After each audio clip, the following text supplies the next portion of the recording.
সাহাবা চোখের পানি ছেড়ে দিয়ে বলতেন, 1 মাস আগে আমার নবী হেঁটে গেছেন, আজও যেন এই পথে আমার নবীর গায়ের জান্নাতি গন্ধ পাওয়া যায়।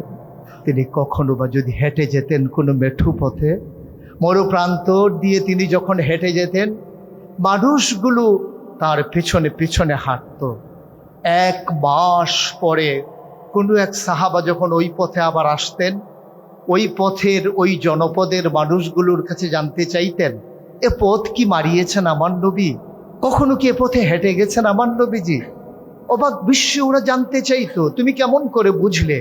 তিনি তো 1 মাস আগে এই পথে হেঁটে গেছেন।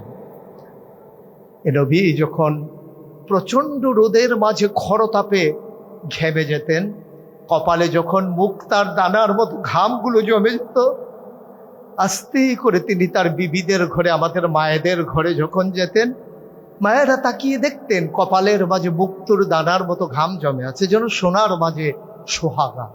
মায়েরা বলতেন, চুপটি করে আপনি একটু বসবেন দয়া করে। নবীজি বসতেন, মায়েরা ছোট্ট শিশি খুঁজে বের করে নিয়ে আসতেন, অতি যত্নে পরম আদরে তার কপালের মুক্তার দানার মতো ঘামগুলো তারা শিশির ভিতরে ঢুকিয়ে তারা মুখটা বন্ধ করে রেখে দিতেন।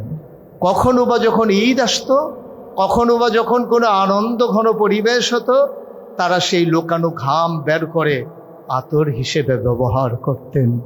মানুষ চমকে উঠতেন, এত দামি পারফিউম পেলে কোথায়? মায়েরা বলতেন, আমার প্রাণের স্বামীর জমানো ঘাম। এ ছিলেন আমার নবীজি।